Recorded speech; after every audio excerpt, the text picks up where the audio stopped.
All right, well, greetings everyone. I'm Fatemeh Keshavarz, a professor of Persian and director of Roshan Institute for Persian Studies, welcoming you all to the Yar Shatter event and lecture series. Um, this particular panel today and a lecture tomorrow. Um, I know that you are joining us from many different parts of the world, so hope you're having a good and safe time with us and are able to join us. Um, Professor Yarshater, who endowed these series, is a very distinguished member of the academic community working on a multiplicity of issues related to Iran. In particular, his editorship of Encyclopedia Iranica is, of course, pretty well known. And as a member of the Baha'i community of Iran, his life did get affected by the various political events, including the revolution in Iran, but he never gave up trying to learn and spread learning about Iran. It's in that spirit that we have this panel today and also tomorrow. Our special guest, Professor Kamari, whom we will introduce in a second, will speak. That's a continuation of the same series.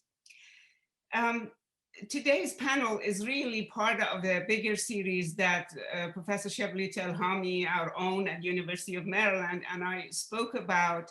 And he did the first series and moderated a few weeks ago, Shebly, I think it was. And it had very distinguished members, Suzanne Maloney, um, come on, give me, of course, Valley Nasser, Nazreen Valley Nass, Nasser, yes, and Barbara Barbara, Slavin. Barbara Slavin.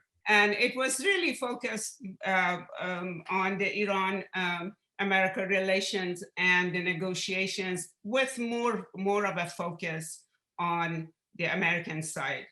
And we had talked about doing this second series where we could hopefully focus on the inner kind of internal politics, as well as the general impact of this on Iran. And so we have Professor Telhami and a range of distinguished guests. Allow me to just introduce Professor Telhami very briefly.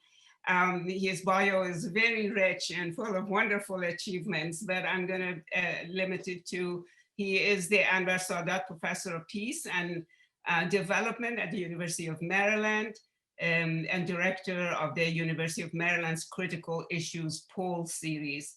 Ghibli's polls are extremely informative and coming our way regularly. I make a point of not missing any of them. He's also a non-resident senior fellow at the Brookings Institution. Before coming to University of Maryland, he taught in a multiple series of distinguished centers of learning: Cornell University, University of Southern California, Princeton, Columbia University, Swarthmore College, and I think I'm going to stop here, Shibli, because the list is long. Berkeley, actually. He has been active in foreign policy arena in multiple places. I'm just going to refer to two of his books. One is his best-selling book that came out in 2003, The Stakes, America and the Middle East, West New Press, and it became a best-selling book. And into 2013, just as I had joined University of Maryland, he published The World Through Arab Eyes, Arab Public Opinion and the Reshaping of the Middle East. So he has had multiple international recognitions. I'm going to leave it at that. Thank you so much, Shibli, for being here. We are delighted and honored. We have other wonderful guests. Marjan, are you up to do some more introductions? I think we have to take turn and to reach everyone. Absolutely. Welcome, everybody. So I will introduce Dr. Asad Rad. She graduated with a PhD in Middle Eastern History from University of California, Irvine in 2018. Her PhD research focused on modern Iran with an emphasis on national identity formation and popular culture in post-revolutionary Iran. She joined the National Iranian American Council in January 2019. As a senior research fellow, she works on research and writing related to Iran policy issues and US-Iran relations. Her writing can be seen in Newsweek, The National Interest, Foreign Policy, and Responsible Statecraft. And she has appeared as a commentator on the BBC, Al Jazeera, and NPR. Our next panelist, Negar Mortazavi, is an Iranian-American journalist and political analyst based in Washington, a graduate of the University of Massachusetts and Brandeis University. She is a columnist for The Independent and the host of Iran podcast. For over a decade, she has been a frequent media analyst on Iran and US foreign policy and has appeared on many national and international media outlets, including CNN, MSNBC, NPR, and BBC, and also in multiple academic settings, including MIT, Johns Hopkins, Princeton, and will shortly speak at the Fort McNair National Defense University. The Guardian newspaper named her one of the top 10 people to follow for commentary on Iran. In 2021, she was featured in Forbes magazine among 30 inspirational women in various fields who continue to break boundaries in their work and life. In 2020, she was named a MENA American Young Leader in Foreign Policy by New America because of her unique perspectives that have been integral in reshaping the discourse around the future of US foreign policy. Okay, I'll come to your rescue. Well, my turn to introduce, I think I can introduce our last panelist, very special guest from Princeton University, Director of Sharmin and Bijan Mosavar Rahmani Center for Iran and Persian Gulf Studies, Professor Behruz Qamari Tabrizi. We have known each other for multiple decades, and Behruz holds a PhD in sociology from the University of California, Santa Cruz. He joined the Department of Near Eastern Studies there at Princeton in 2019. After 14 years of being at the University of Illinois, Urbana-Champaign, close to where I was in Washington University at the time. And there he was a professor of history and sociology and director of the Center for South Asian and Middle Eastern Studies. Again, I'm going to make his biography pretty short so that we can get to the actual conversation. Professor Qamari's book published about Islam and dissent in post-revolutionary Iran on Abdul Karim Surush. It was published in 2008, and it has since really been embraced as a classic in the field. Later, he published Foucault in Iran, Islamic Revolution after the Enlightenment, Minneapolis University, or University of Minneapolis Press, to be more accurate. And I'm going to skip the edited volumes and various chapters and so on. He is currently working on a volume called Mystical Modernity, a comparative study of philosophy of history and political theory of Walter Benjamin and Ali Shariati.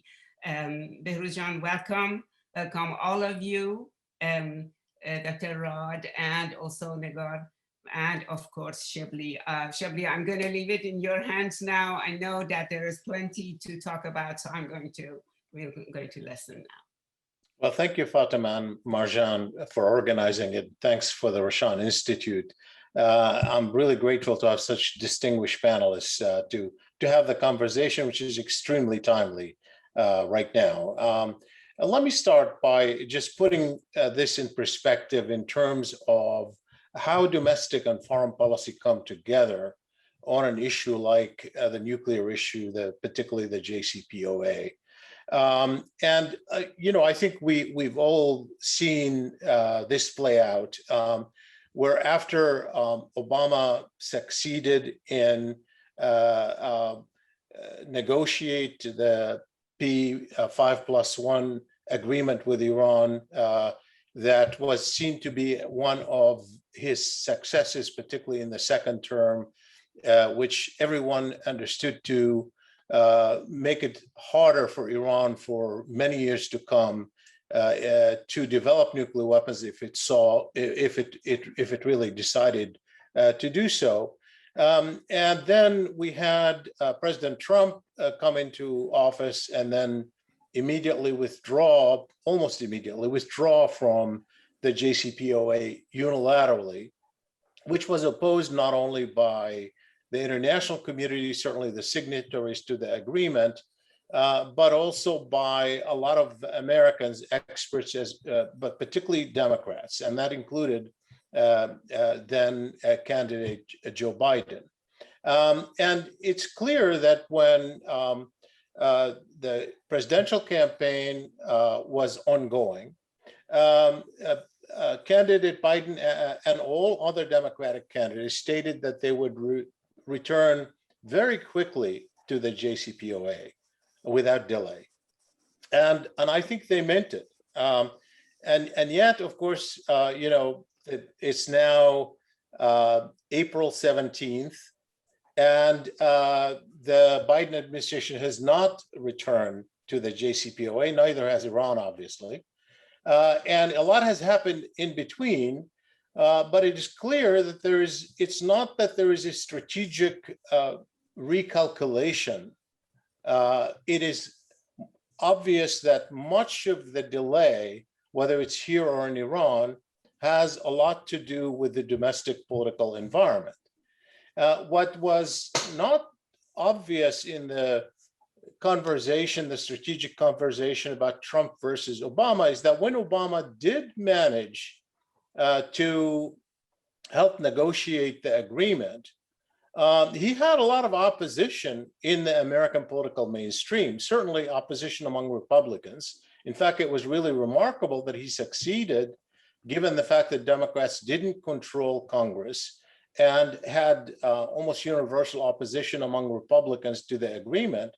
But wasn't only among Republicans, he also had mainstream Democrats in Congress opposing the agreement, in addition to partners of the United States in the Middle East, Gulf Arab states, and Israel working against it. So he did it against great odds. So it was not entirely surprising that when Trump withdrew, that some of the same forces that opposed the agreement in the first place would come into play in the United States to try to derail the return, or at least renegotiate or reopen. And that's what we're seeing now. But obviously, a lot less is spoken about the environment in Iran itself, whether there is a domestic political environment that also influences the Iranian posture and the Iranian negotiations. And so I want to address this issue of the domestic component of foreign policy on the Iran nuclear issue, particularly the JCPOA, and ask you, Baruz, to start with this question, trying to address kind of how do you see these two arenas, the domestic and foreign policy, coming together in Iran particularly, but also in comparison to what we are witnessing in the United States? Thank you very much. Let me first thank Professor Keshavarz and Marjan Mousavi and you, Professor Telhami, for putting together this important event. I think,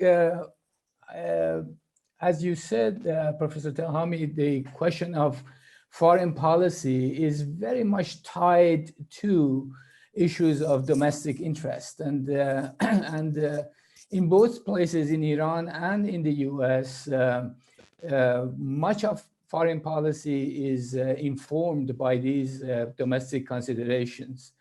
In the American context, I think that the big elephant in the room that often is neglected is the military-industrial complex. And it reminds me of this incredible prophetic speech President Eisenhower gave in 1961 as his farewell speech. And in that speech, after the rise of this kind of arms race during the Cold War, he forewarned that we need to be mindful of the increasing influence of military-industrial complex in our foreign policy. And as one can imagine, the influence of military-industrial complex can be very detrimental to a sound strategic thinking, because of course, from their standpoint, the question of stability and the question of peace is not on the top of their list. And by definition, they're more interested in instability and war because it's good for their business, you know. And it reminds me of Naomi Klein's argument about disaster capitalism and how these disasters, such as, you know, natural disasters, wars, have become opportunities for profit making. And I think that's a very, very important point to consider when we are thinking about the US foreign policy, especially in the Middle East, considering that 1/3 of the entire world arms deals happens in the Middle East. And if you look at the secretaries of defense in the last administration and this administration, there's a revolving door between major contractors, military contractors, and the Pentagon, you know. And I was so surprised when, of course, everybody, including me, was very excited when Lloyd Austin was appointed as the Secretary of Defense. And the main question was that, you know, he's just recently retired. Is it a good idea to have a recently retired general as the Pentagon? But he was sitting on the board of Raytheon, which is the number one contractor of missiles and with Pentagon. And so that questionable kind of connection, I think, is an important issue to think about when we are thinking about the US foreign policy. President Trump, in his visit when Mohammed bin Salman was visiting, when he was asked that, is it wise for the US to sell all these arms to the Saudis? And he said that, no, we are not talking about selling arms to the Saudis, we are talking about American jobs, you know. And of course, then he exaggerated that we have 1 million jobs related to the arms sales to the Saudis, which was then debunked. And it's, but nevertheless, this is an important question. But can I ask you about that, Professor Gamari, just for clarity? Because I think that obviously there are a lot of people who argue that the military-industrial complex is important in American foreign policy. I happen to think it is important. I think that is true. But on the nuclear issue, it isn't clear to me how this would play itself out. I mean, you can make an argument that having the nuclear deal, which postponed Iran's prospect of having nuclear weapons, only raised tension among those regional powers in the Gulf Arab states and Israel, who wanted to contain it even more. And so in some ways that led to having the nuclear deal certainly didn't close the door for more trading. The Saudis and the UAE and Israel thought they need more to contain Iran, because obviously Iran's conventional capabilities were untouched by the nuclear deal.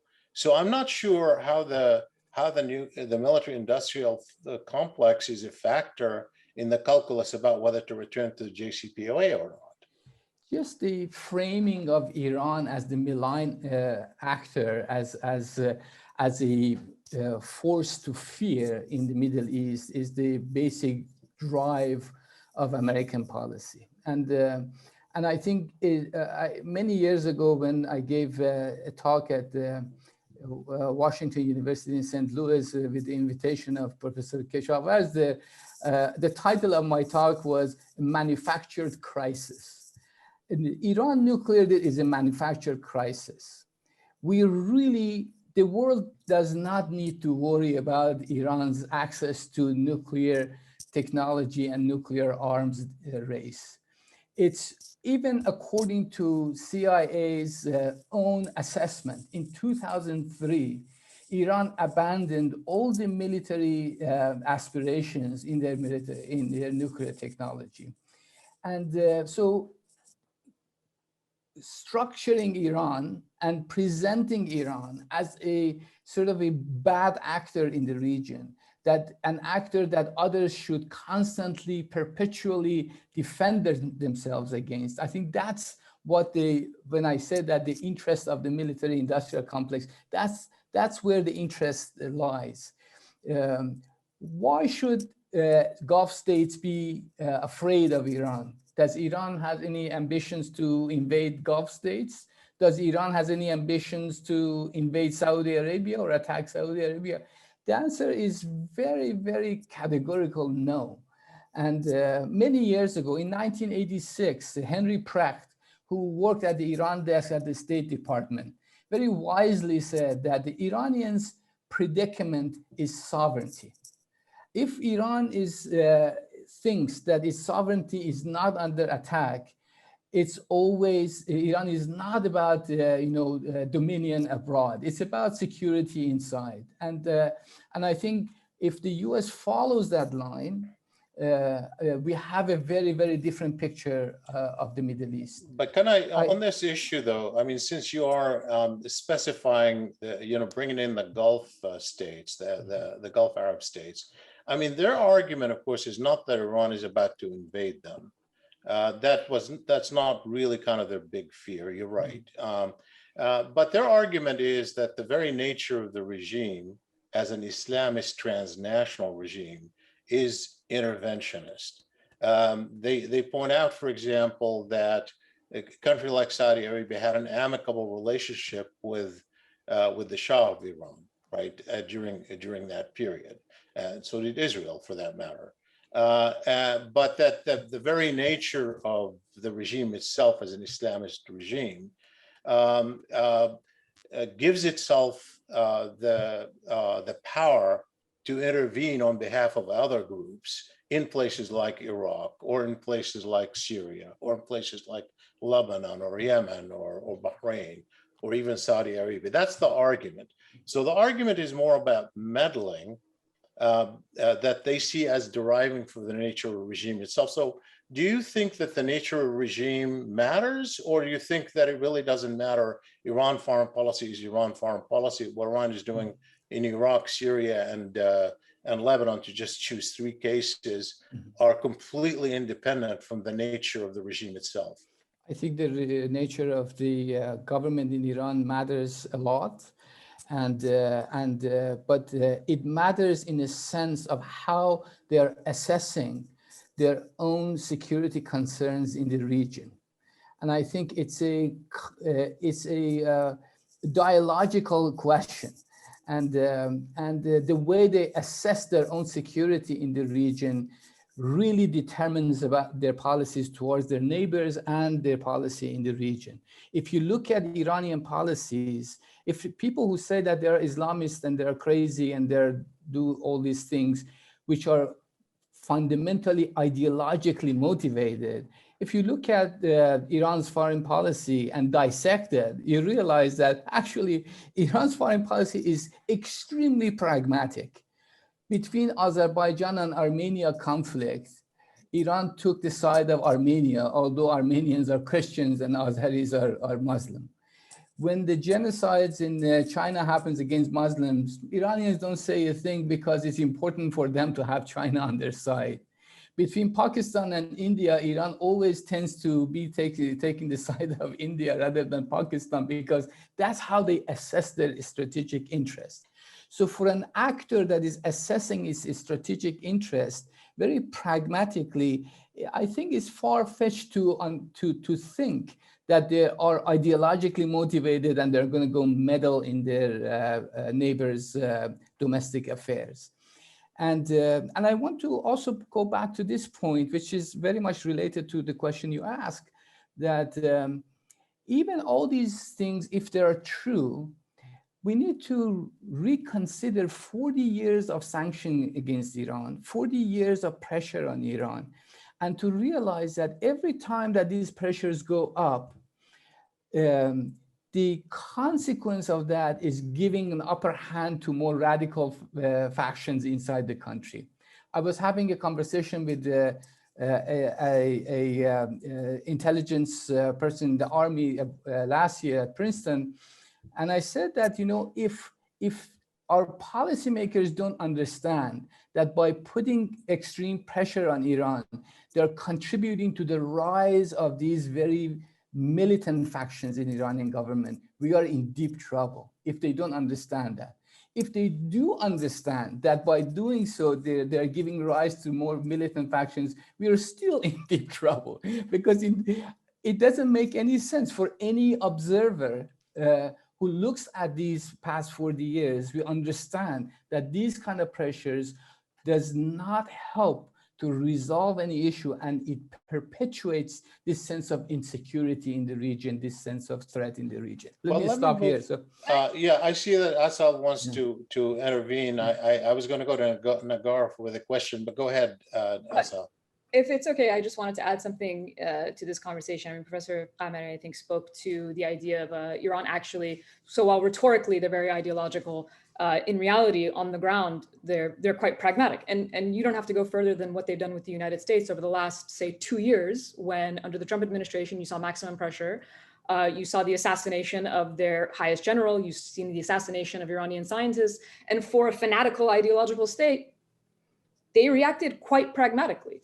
So there's that in and of itself, but I also think it's extremely problematic to talk about this, to frame the conversation as if, you know, you have Iran as this bad actor. Yes, Iran does bad things. Of course, Iran does bad things because Iran is acting in its own national interest, as is every other country in the region.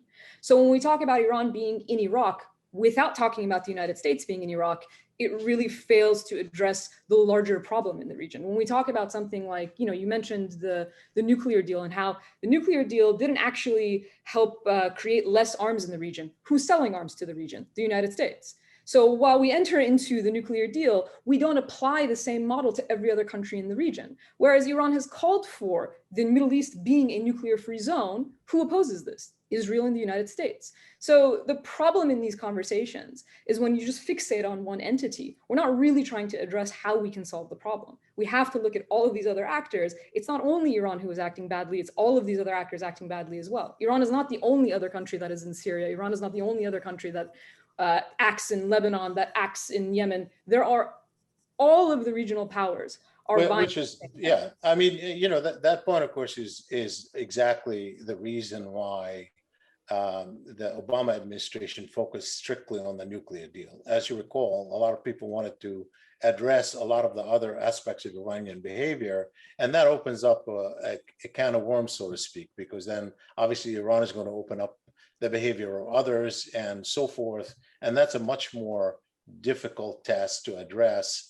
The nuclear focus was very straightforward in a way. Obviously, it had its cost, but it was the separating it is really why it succeeded, because it was decoupled from those other issues, because it's hard to just talk about Iranian behavior and not talk about the behavior that Iran sees as problematic in the region, for sure. But I want to just stick for a moment. I want to come back to this, obviously, but I want to stick with the domestic political environment in Iran itself. And Nagar, I want to turn to you with that question.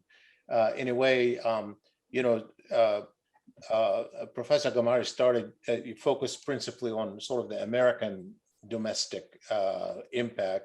But the question here is, how does this story play in Iran? Not just, you know, in the lead up to the election, which obviously is central, but also in the public opinion. I mean, what is the public focused on? Is foreign policy even really much of an issue?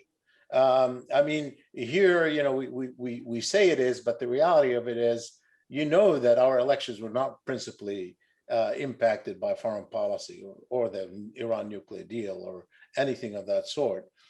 So what is the environment in Iran? Number one, how is the public hearing this story about the negotiation about re-entering the JCPOA? How is the public hearing the related events to the negotiations, such as the attacks on shipping, include, you know, in the Red Sea and the Mediterranean, or the attack on the nuclear facilities that were attributed to Israel? How is the public hearing that story, and how is that impacting their attitudes in support of certain foreign policy options or against certain foreign policy options? Sure. First of all, I want to thank you, Dr. Keshavarz, Dr. Tahami, Marjan, and the team at the Roshan Institute at the University of Maryland for this great and very timely event, and it's great to see Behruz and Asal, also my co-panelists. So you're absolutely right. It is, I would say, the luxury of the American public because of the power and enormity of the US economy, US military, fairly safe geographic location. Foreign policy doesn't play as big of a role in American daily life. US-Iran negotiations are a passing news. You'd be lucky if it makes it to the top headlines and nightly news because it doesn't affect American lives on a daily basis. On the other hand, when you look at the Iranian life, it affects almost every aspect of daily life in Iran. One little positive or negative news out of negotiations will impact Iranian currency overnight, will impact the market, the stock market, the bazaar.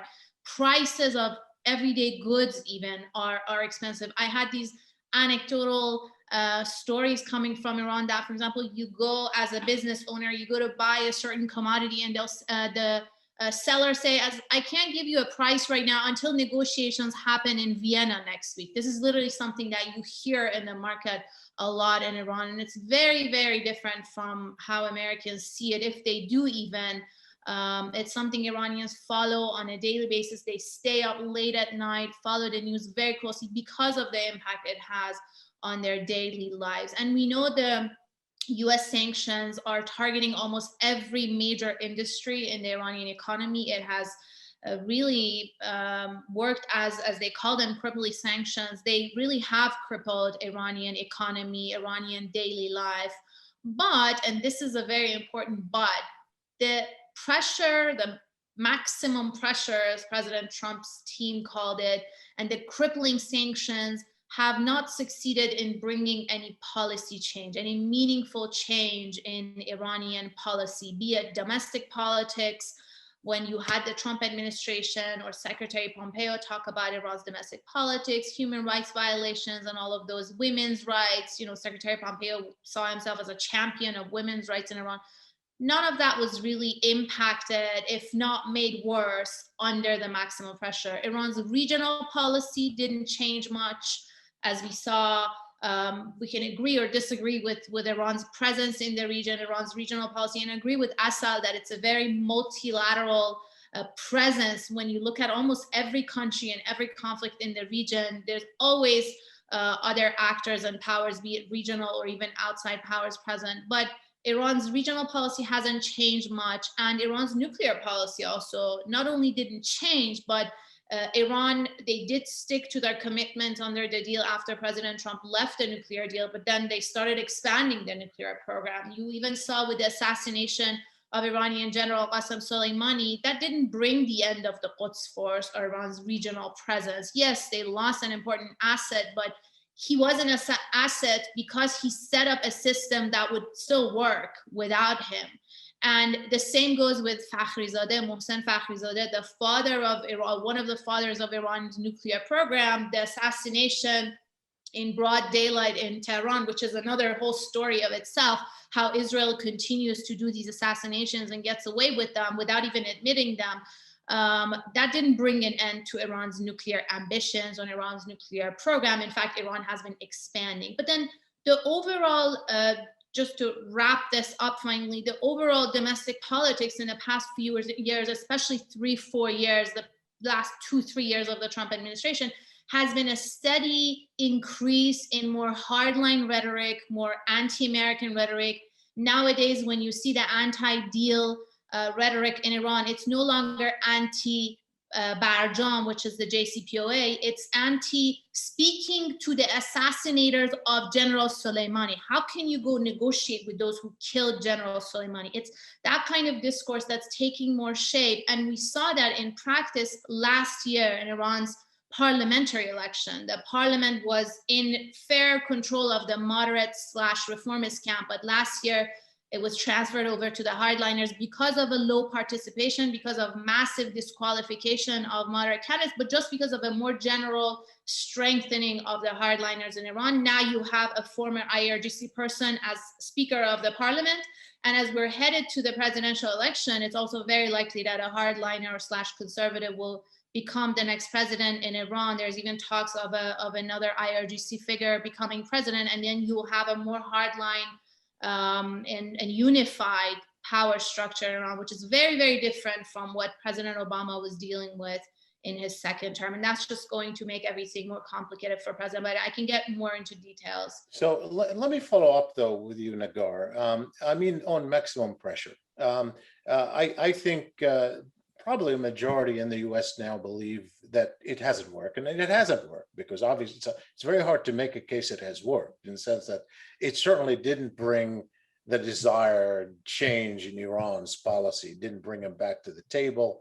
It didn't change the behavior in the region. It had no impact whatsoever. If anything, it increased the production, the enrichment of uranium, which obviously makes them closer to a nuclear weapon if in fact they want to go that way.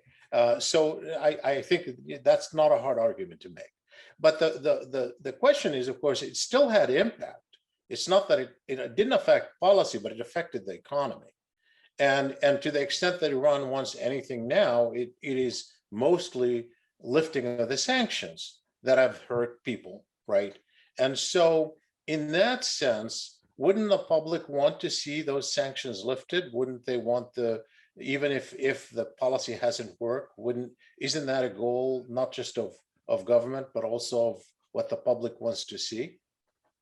Sure. So you're right. The sanctions were crippling on the Iranian economy. They did really bring in a weakening of the economy and of people's daily lives. They just didn't bring enough pressure. And I don't think a continuation of maximum pressure would bring enough pressure on the government. As the Iranian state put it, their response was maximum resistance in the face of maximum pressure. Now, the main pressure of all of that was transferred onto the population, onto working classes, middle classes, vulnerable populations, Iranians with special diseases, female heads of households, all of these different vulnerable groups who were bearing the brunt of this economic pressure. But as far as the state, we just saw the more, and as Behruz was putting it, the more militaristic, more, as they call it, the hardcore of the state, in fact, taking the upper hand and becoming stronger, and then making this argument to the moderates or to the pro-diplomacy camp, as I call them,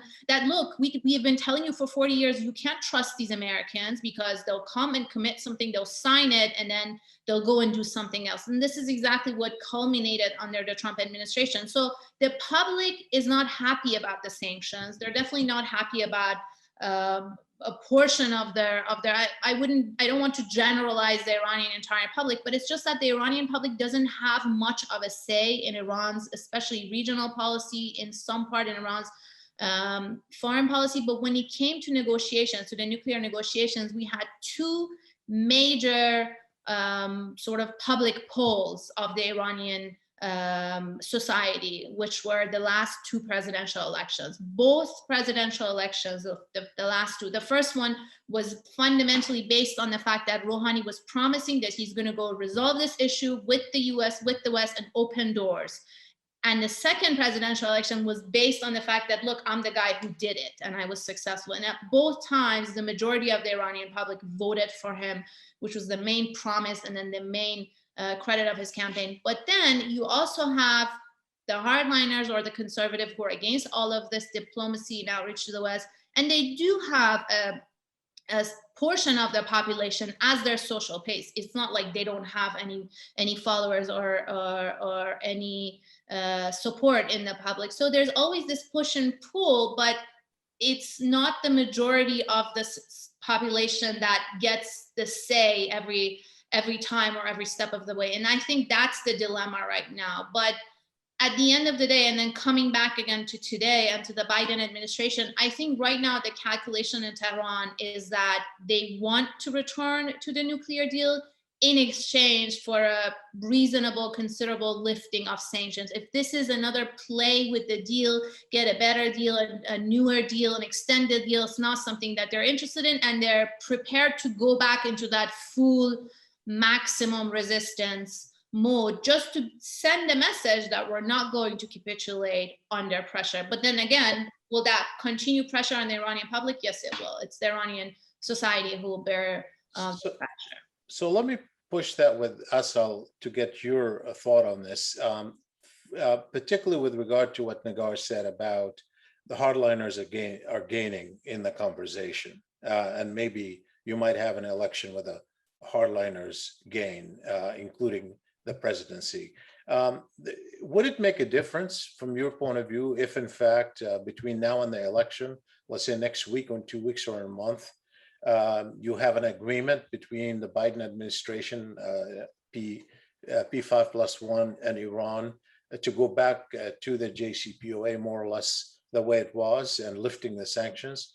Would that really have an impact on the election, in your opinion, or is this a minor issue at this point in the electoral process within Iran? I think it certainly can. And the reason why is if sanctions are addressed. That's really, for, as Negar pointed out, for Iran, the difference with Iranians and Americans when they look at the nuclear deal is for the United States, it's a foreign policy. For Iran, it's a domestic policy because it affects their economy. And like most nations in the world, most populations, the most important thing for almost everyone is their economy. It's their ability to provide for their families, to go to the doctor, to eat food, to have shelter. So when that is the number one concern of the Iranian populace, it's simply tied to foreign policy because it's not in their hands, right? There's a foreign actor that's exerting this power over them and crippling their economy. Now, that doesn't mean that the Iranian government is not itself responsible for much of the economic woes of the Iranian people, which they are very well aware of. They are aware of the corruption and mismanagement of their own government, as they are aware of the crippling effect of US sanctions. Both things can exist at the same time, and they have the ability to see that simply because they've gone through it, right? If you look at Iran even in 2015 and you look at it now, it's a different situation. Just look at the currency. And that's not, it's the same government. What's changed is the sanctions regime from the United States. So if sanctions specifically are addressed, yes, I think it can have an impact on the election because that's essentially what Iranians are looking for. They're looking for sanctions relief. They're looking for economic relief. And that was promised through the deal because, again, that pressure is coming externally. And I think, that would be the case of any state. How your economy is impacted can change your decision. In the Iranian case, their decision to vote or not vote. So what'll happen is it's not necessarily that suddenly millions of Iranians will come out in support of the hardliners. It's just that the Iranians who would typically support moderates and reformists won't vote, which is what we saw in the midterms in the parliamentary elections in Iran. And it's really fascinating when you look at voices that are sort of opposed to diplomacy when they talk about Iranian agency. Iranians are agents when they choose not to vote, but they deny that same agency when they vote in droves. So you have to look at it from both ways. Their choice is to vote, and it's a choice when they don't vote. And so it's more about that than now suddenly you have everybody on the side of the hardliners. I don't think that's the way that we should be looking at it. With this question, let's assume the hardliners win, whether we have an agreement or not. Does it really matter a lot for issues like war and peace? Or is it, a lot of people say, look, the supreme leader is in the end, the ultimate decision maker on things like whether you return to the JCPOA or not, what policy to put with regard to your neighbors. And obviously he is unaffected by the elections. So to what extent is that narrative true? Where is the power of the parliament or the presidency on those big issues, given the fact that in the end, it's one man who's making that decision? Well, I think that sort of simplifies the system. Yes, absolutely. You know that the deal has support because it's being supported by the supreme leader. If the supreme leader didn't support it, then Iran would not be entering into a deal. At the same time, who is president, who is in parliament makes a difference on two scales. Number one, it makes a difference into the domestic politics of Iran, the lives of actual Iranians, but on a foreign policy scale, rhetoric is important. The way that people talk is important. And if anything, we have the example of President Trump to know that. It's not that he even necessarily took actions, but the atmosphere he created was an atmosphere of tension. And when you have heightened tensions, when you have a tinderbox, all you need is a spark. And the reality of it is, historically, when we look at how you get into conflicts, oftentimes those conflicts are not predictable, right? It's one thing, one attack, one incident that suddenly sparks a much larger conflict. And so when you have someone who even rhetorically is aggressive, who even rhetorically is bellicose, then yes, that can absolutely affect the ability for us or to facilitate a conflict. Okay, I want to come back to you later on with another question, but I want to go to Behrooz and then Nagar with another set of questions. Behrooz, I know that you've thought a lot about the system in Iran. I mean, it's interesting because you started at macro level describing, the military-industrial complex's role in American foreign policy, particularly in the Middle East. Now, if you were to look at a macro level of Iran's foreign policy, what is the structural feature that animates it? I mean, in the parallel sense that you talk about the military-industrial complex. And with that, I want to also draw you in a little bit more about, what Asal also said, which is, of course, there are critics of the regime within Iran. We know both in the electoral process, in the demonstrations, and in the voices that we hear against the regime. But that doesn't mean that there's as much division on the attitudes toward American foreign policy, or the attitudes toward threats from the outside, or the attitudes toward the nuclear issue. Because as we know, people rally behind a nation or a state, even if they're divided politically among themselves, and people often from the outside confuse the two in that regard. So I'd like you to address both of those issues. Yeah, I mean, as I said, one of the big myths about the Iranian political system is that the supreme leader makes decisions and everybody else is irrelevant. And actually the reality is that the conflict and contradiction between different factions in political power in Iran is even much deeper than the conflict that exists between the Republicans and Democrats in the US. I mean, who is the president in Iran is a very important issue. And brushing it aside as that's irrelevant, I think it's very problematic. It shows a certain level of naivete about what goes on in Iran. And of course, with who determines the foreign policy also is a reflection of, as we said at the beginning, and domestic considerations. That, for example, when there is a regime of sanctions imposed on Iran, excuse me for a second.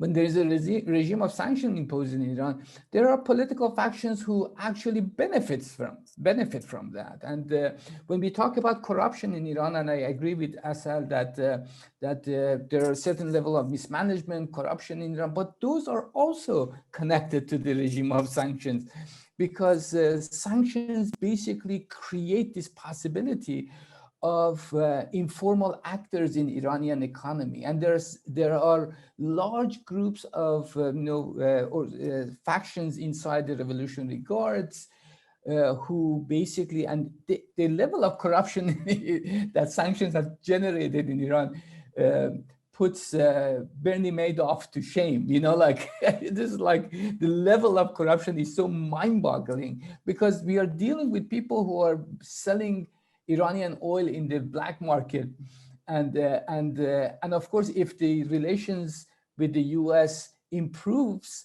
then they're going to lose that possibility of this kind of lack of transparency in Iranian economy. So there are indeed those factions inside Iran who are undermining and torpedoing this idea of engagement with the US. And they have their own speakers in the House. They have their own voices in the foreign ministry. They have their own candidates for the next presidency. And that's why the next presidential election that happens in June is quite important. And it might also be too late to think about rejoining JCPOA and lifting the sanction, because you know, the Biden administration really lost the golden opportunity in the first couple of weeks when they were rejoining all other things that Trump exited. They should have just, you know, rejoined JCPOA and deal with the consequences later. And I think that's the reality of what goes on in Iran. I mean, the lack of transparency is really directly related to the regime of sanctions, and people take advantage of that, particularly the Revolutionary Guards who are engaged in this kind of smuggling. Even President Ahmadinejad once referred to them as the smuggler brothers. What did he say? The smuggler brothers. You know, like you know, that's how they operate. And actually, engagement is the issue that needs to be at the center of both Iranian foreign policy and American foreign policy. But unfortunately, this is not the case. And I just say one more thing, that the problem also in the US is that there is a paradox in US policy towards Iran, that they simultaneously advocate regime change and engagement. You know, you can't have it both ways. You can't have regime change as part of American policy. And I think there should be a categorical position from the US side to say that, you know, regime change is not our policy, and then an engagement is ours. And then that actually would marginalize many radical bad actors inside Iran as well.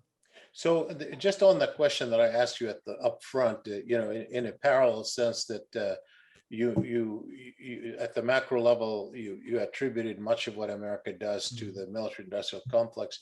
Is there any structural feature of this regime that you think animates the foreign policy?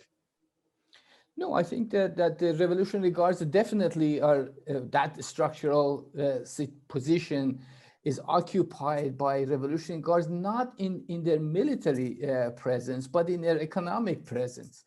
And that was I mean, nowadays there's a very heated discussion inside Iran that what happened that the Revolutionary Guards actually entered the economic sphere, what happened that the Revolutionary Guards entered the political sphere, and against the advice of the founders of the revolution. And now today, it's very, very difficult to take them out of that sphere. And I think that's how, if in the US, it's the military-industrial complex that is shaping this. In Iran, it's the economic activities of the Revolutionary Guards, I think, that is a major obstacle towards a meaningful engagement with the US.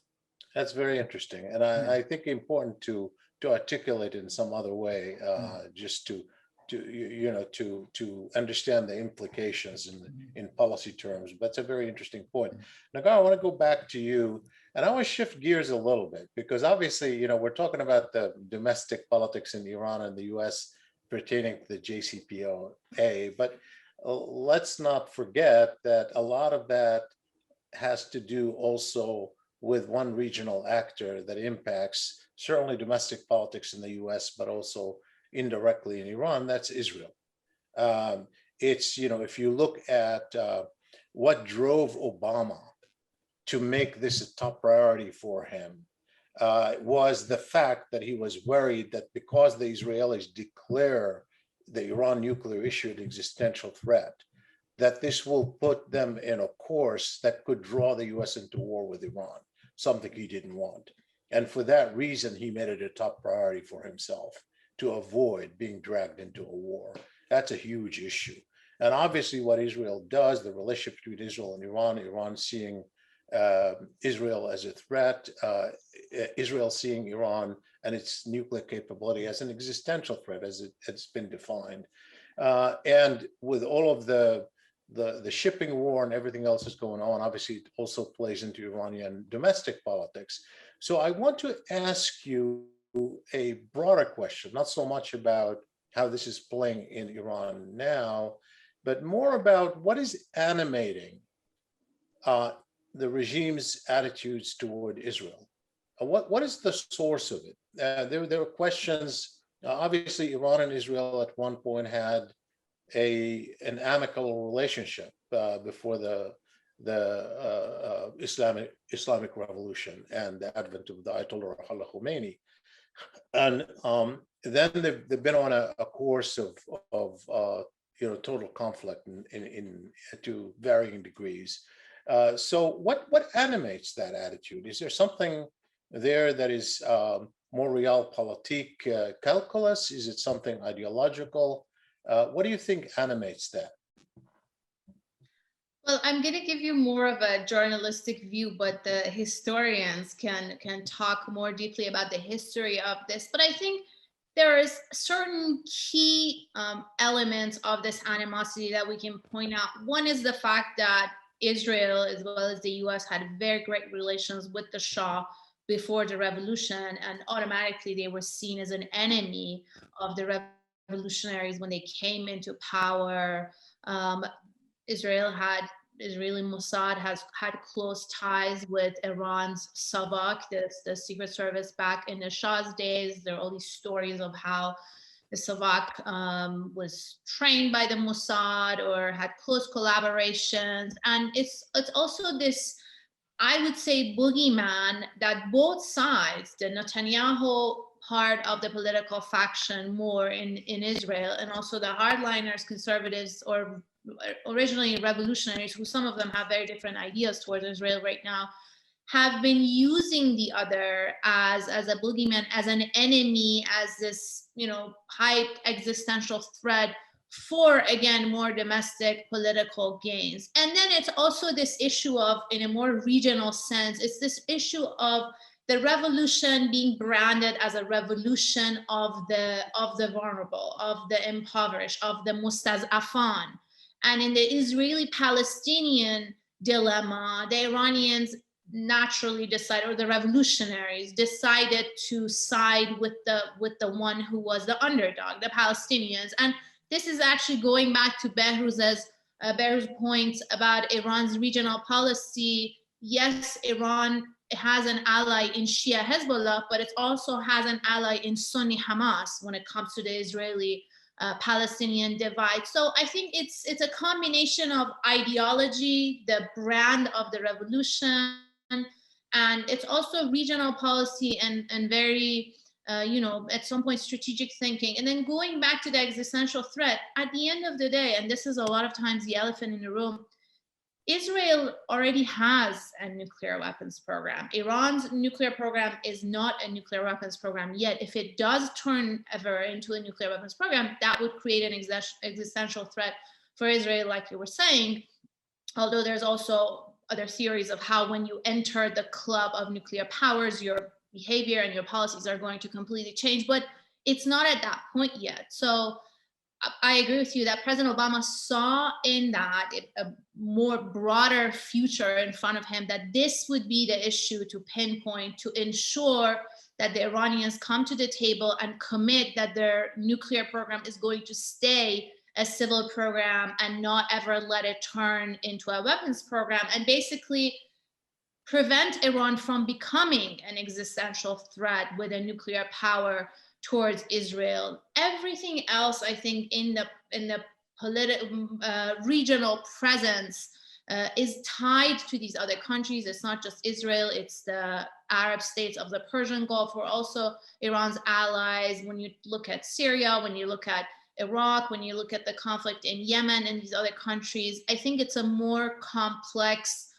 issue that will need these other regional partners to come in and have a voice. But when it comes to Iran and Israel, I would say there's history, there's ideology, and there's also this strategic regional position that Iran has been taking towards Israel as a US ally, or as they see as a representative of the United States in the region. Asal, so if you have thoughts on that, I'd love to hear them as well, to just beyond what Nagar said on this issue. But I want to ask you a question related to what Behruz said earlier about regime change, which a lot of people, obviously it's an unstated, sometimes stated, sometimes unstated aim of many of Iran's opponents from the outside, including some Iranians in the West who want to see regime change. And you wrote recently a short piece in which you said essentially that's wishful thinking, that a lot of people think that because the regime has troubles and there's opposition to it, including among Iranians, that somehow if you push a little bit more, if you keep maximum pressure a little bit longer, if you add more sanctions, somehow you're going to be able to generate regime change. And you disagree with that. I'd love to hear you articulate that a little bit more. But first, if you have any thoughts on what to add to what Nagar said about the source of attitudes toward Israel, that would be helpful. Sure. I mean, in terms of, and I think Nagar, really went through it well in talking about the sort of history. And when you look at the revolutionary discourse, why the Iranian state comes out in support of, say, the Palestinian cause. And it's not just the Palestinian cause, right? The Iranian state will always come out in favor of what it sees as sort of indigenous or marginalized group movements anywhere in the world, because that's the rhetoric under which the revolution itself is founded. So that's across the board what they do. But again, we have to be very, very careful not to mistake rhetoric for actions, right? And it's the same thing for Israel. So you have a case of someone like Netanyahu, who uses anti-Iran rhetoric all the time. The IDF repeats this kind of language of the evil Persians, and these are generalized. I mean, Netanyahu talks about evil Persians, villainous Persians. He's not talking about the Islamic Republic. That's the language he uses to frame it. Despite all of that, even Israel will pragmatically, if there's an opportunity where Iran and Israel can do something that benefits both of them, they do. And we saw that in the 1980s when there were arms exchanges that were funneled through Israel to Iran. This is in the 1980s, this is after the revolution. So both on the Iranian side and the Israeli side, you see where rhetoric falls apart, and it's really about the pragmatism of how you get things done.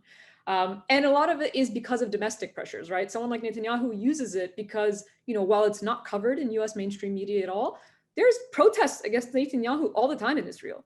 He has corruption charges against him. He has all sorts of reasons why he wants to change the narrative and make it about some kind of foreign, external, existential threat in the exact same way that Iranian hardliners do. So you get this very similar type of rhetoric, but in reality, there's much more pragmatism happening on the ground. Now, in terms of your second question, this idea of regime change, essentially the point that I was making in the article is if you look at the history of opposition groups to the Islamic Republic since the revolution, this has been a repeated talking point. I mean, very, very early on. Even the invasion of Iran by Saddam Hussein in September of 1980 was based on the idea that, oh, they're vulnerable, we can take them out very easily. Obviously, that didn't happen. It was one of the bloodiest wars of modern history. It lasted for 8 years. And if anything, it entrenched that very power even further.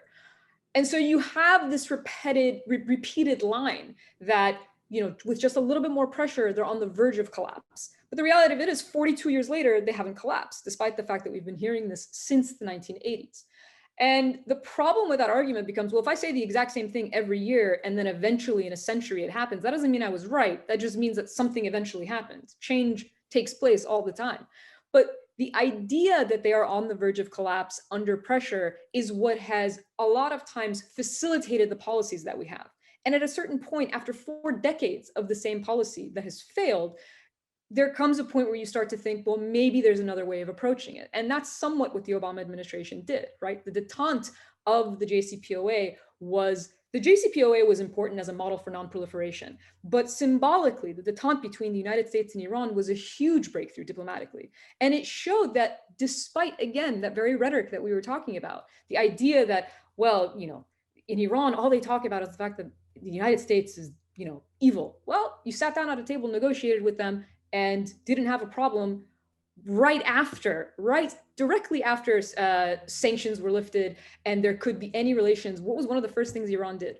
A $20 billion order of Boeing planes. That's a US company. So yes, the US is evil except when we want their planes, right? So these are all things that fly in the face of all of these sort of rhetorical stances that they have. And ultimately, the reason why I brought up this idea of when you use the same policy and it fails repeatedly, when you look at this idea of regime changes, the idea that someone has a wand that they can flick and all of a sudden you're going to have a democratic state in Iran is naive to the point that it actually makes you think, are the people who are promoting this that naive, or are they promoting it because it benefits them? In the same way that in Iran, having sanctions in place benefits certain people. It doesn't benefit the mass of Iranians, but it benefits certain people. And so they don't have a problem with having conflict. So the question becomes, what is the problem? And how do we want to solve that problem? And if the problem that we have is that we don't like certain behaviors in the Middle East because we find them destabilizing on the part of Iran, then we have to address it as even-handed brokers, where we stop looking at national narratives and the interests of any individual nation state, but actually looking at it as an international community. And the closest thing we had to that was the JCPOA.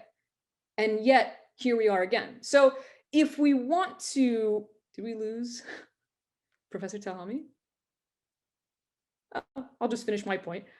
If we want to address these issues that exist not only in the Middle East, but globally, we have to do them under some kind of international accord, and the JCPOA was the closest thing that we've seen to that.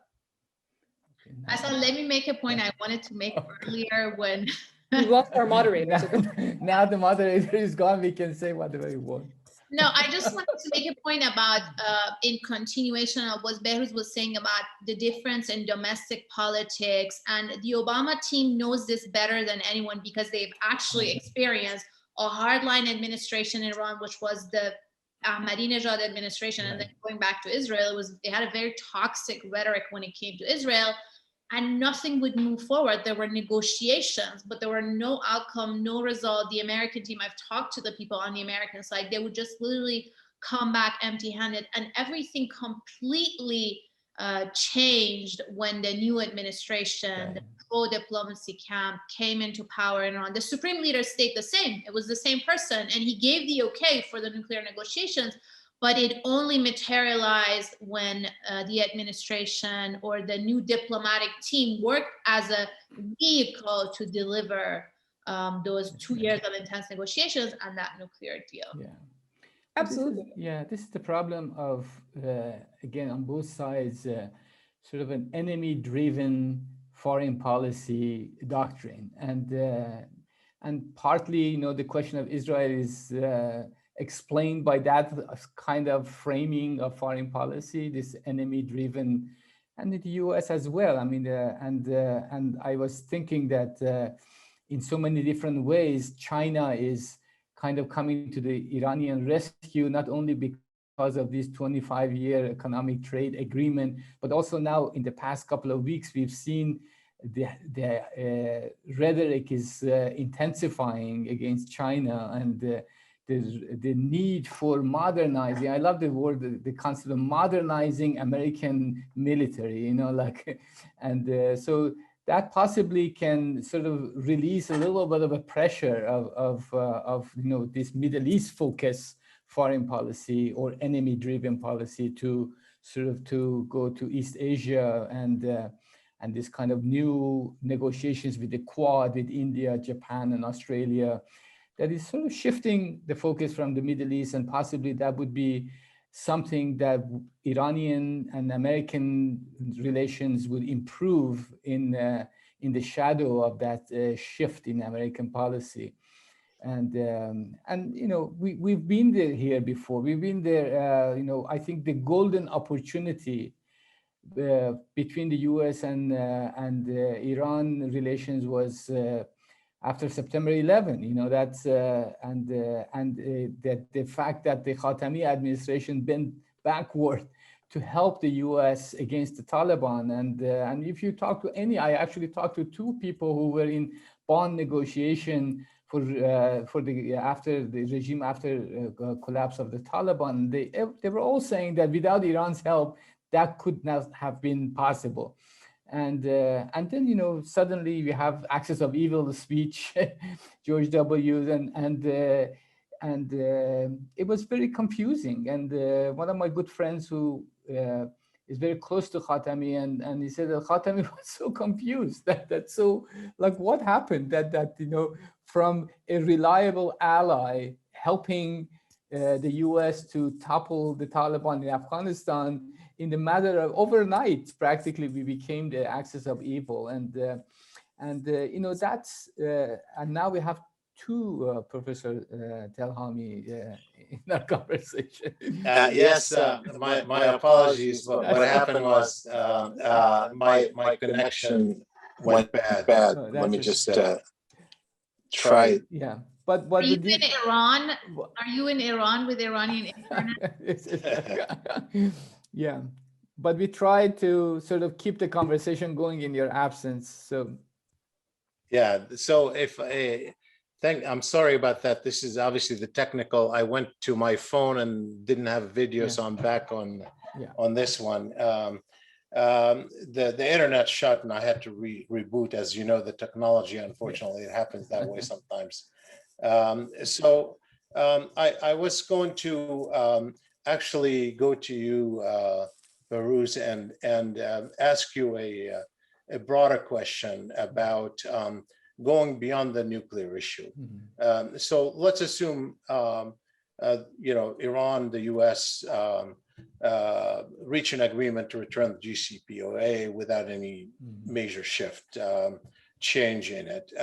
I think that's probably better than 50-50 chance, frankly, and probably before the Iranian election. It's just my own optimistic self speaking. But let's assume that's the case. That obviously doesn't change the fact that the US and many of its partners in the region don't have issues with Iran, as we talked about, in terms of Iran doesn't have issues with them. I mean, it obviously still a contentious relationship, as it was even after the JCPOA and before Trump withdrew from the JCPOA. So the question I have is that what are the chances of any kind of path forward in narrowing the gap between Iran and its neighbors, particularly the Arab neighbors? I had written in the past, dating back to 2015 and since, that while Gulf Arab states have issues with Iran, as does Israel, and they have sometimes coordinated, they don't have the same priorities. The Israelis certainly are concerned about Iran's behavior beyond the nuclear issue, such as support for Hezbollah, but they have made it so that the nuclear issue is the top priority for them. That's the one that they've labeled existential, and that's where their focus is. Arab states are really not focused so much on the nuclear issue. It's not that they want Iran to have nuclear weapons, it's just that they don't see that as profoundly changing the nature of the threats to them as they understand them. They're more worried about Iran's reach, Iran's influence in Arab countries, and so forth. So their issues are different. They're important, but they're very different. Do you see, if in fact there was a return to the JCPOA, do you see any path forward in terms of starting a meaningful negotiation that would address that narrow the gap, at least, between Iran and its Arab neighbors, and ultimately in the relationship with Israel? In the relation with Israel, I don't know. That's a big unknown. With the Arab neighbors, I think Iran is invested and quite interested in a normalized relation. And I think on the both sides, I think that what is important from the Iranian position, standpoint, a comprehensive non-interference agreement. And this has been on the table for a long time. They come and talk about it, and then they go and forget about it. But this is, I think, the most important issue, that both sides advance their foreign policy by interfering in their domestic affairs. And if that comprehensive agreement happens, and I think there is a very strong impetus on the Iranian side, as well as on the, I have to say, the Gulf states, to reach such an agreement. And the same agreement, I think, is also true for Iran and the US, the non-interference. And we forget that one of the sticking points after the hostage crisis in Iran was the US interference with Iranian domestic affairs. And that was the agreement in Algiers that the US signed of the non-interference with Iranian domestic affairs. And I think that's really important. Earlier, Shibli, we were talking about the question of sovereignty, and sovereignty is such a key issue for all these countries in the region. And if there is a way, there is a frame of conversation in which sovereignty and the right of self-determination is guaranteed, I think that would be a very, very strong foundation for advancing a very peaceful region in the Middle East. And I think there is a lot of hope for that. I share your optimism first about JCPOA, and I also am very optimistic that about a possibility of a comprehensive agreement on the basis of this non-interference doctrine. And I think both sides understand this is very important, and there is a real possibility of achieving such agreement. And I want to ask the same question to Nagar and Asal to end. So please, Nagar, what are your thoughts on this, about the prospects moving forward? Well, I'm cautiously optimistic. I'm usually an optimistic person. And I think even though I was actually hoping the JCPOA, the return to JCPOA would happen earlier on in the Biden administration, it seems like President Biden has been moving more conservatively and giving more room to the hawks here in Washington, some within his own party. But I'm optimistic that a return to JCPOA would happen. And then that has to be the first step. Anything beyond that is going to be after this return to JCPOA happens. But then after that, I think there's an interest, at least on the Iranian side. I've interviewed senior Iranian officials, and I talked to my sources in the country. There is an interest, but there's also conditions. If these are going to be negotiations mean that you give something, you take something. There has to be concessions on both sides. Iran constantly, when the US talks about Iran's missile program, they constantly talk about how this is their defense system. And if you want us to change anything when it comes to the missile program, you have to also change this enormous amount of weapons sales to all of our neighbors, or any other formulas that are happening in the region. I'm hopeful, and eventually I think they need to, and by they, I mean everyone in the region, they need to and they should find a way to live together, to coexist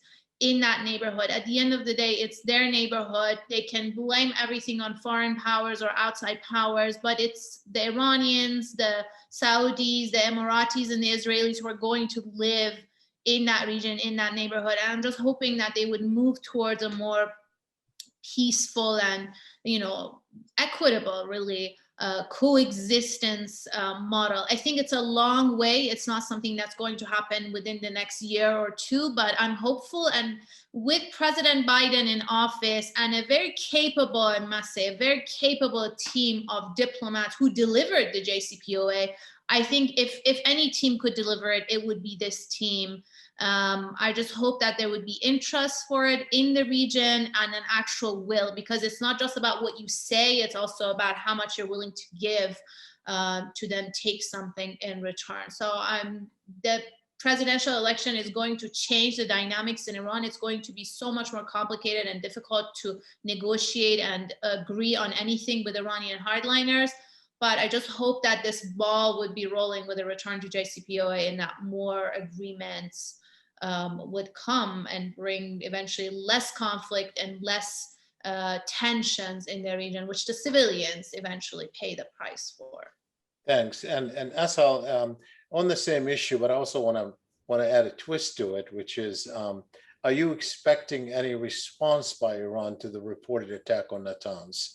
I mean, obviously, we've known this too has to do with elections and public opinion, as well as strategic approach to issues.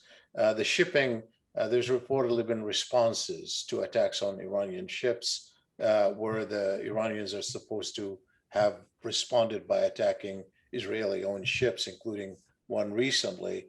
But this attack on Natanz, if in fact was as serious as it's reported to be, given the fact that the Israelis didn't distance themselves from it and even, spoke to reporters taking credit for it, Iran blaming Israel for it. Are you expecting to see some kind of reaction from Iran that goes beyond the shipping in the coming weeks, or is the engagement, the negotiation is actually restraining Iran, where it doesn't want to rock the boat prior to reaching an agreement with the Biden administration? I mean, I think up until the election, we'll see the same pattern that we have seen. These attacks by Israel are not new, and these sort of like tit for tat attacks between Iran and Israel are not new. We already saw the significant assassination of an Iranian scientist, and that was also carried out by Israel, and Iran didn't react. And that actually creates domestic pressure in Iran, by the way, right? Because it really draws into question Iranian sovereignty when you have all of these, when you have Israel just attacking it and Iran's not responding. But there's another factor, and that's what makes Iran's reaction sort of pragmatist. And it's the fact that while we talk about, Negar talked about, and I agree wholeheartedly, that we ultimately, everybody wants peace in the region. And in order to do that, the regional actors are the ones who need to figure out a security apparatus and how they get along. At the same time, and I say this as an American sitting in the United States, we cannot divorce the US role as the most powerful country in the world by far to what is happening in the region. If we were to actually act, if we created internationalism, we created international bodies to be able to deal with these very issues when those parties themselves couldn't resolve it, right? So we're putting it on the region, like, you guys figure it out, but then why did we create international bodies? We created them in order to resolve those problems. But those international bodies do not function when the most powerful country in the world manipulates them and only uses them selectively. And as long as we continue doing that in our role, it makes it almost impossible for there to be regional peace. And I brought up one example, which is the idea of creating a denuclearized zone in the Middle East. Most regional actors agree with this. It's the United States that supports Israel in not doing it, because it is in fact the only one that has nuclear weapons. So there has to be an even-handed approach if we actually want to see peaceful results, and we have to recognize the role that we as the United States play in that. In terms of the sort of optimism of where we'll be in the deal, I'm also cautiously optimistic. It's clear that both parties, both the Biden administration and the Rouhani administration, for the very little time it has left, want to return to the deal. But I will say this, it's a little bit different. It's what should happen, less than what I think will happen. What should happen is a return to the deal, and the reason is twofold. One is this deal is about global security, and this cannot be emphasized enough. This is not about individual actors. It's not about the region. It's not about the United States. It is about global security. Nuclear non-proliferation is a major undertaking of the international community, and that's what this solved. At the height of our enmity with the Soviet Union, we still understood the threat of nuclear proliferation, and that's no different today. This should act as a model for non-proliferation. And that's why it's so important to sustain that deal. On a second note, and this is a domestic note for the United States, the reason it should happen is that's what Americans want. Americans, for many, many, many reasons, not just foreign policy and certainly not just Iran, decisively voted in a new administration. But one of the promises, the key foreign policy promise of that administration was to return to diplomacy with Iran to avoid conflict because we were on the brink of war last year. And it has support across the political spectrum in the United States. Overwhelming majorities amongst Biden voters and a majority amongst Trump voters.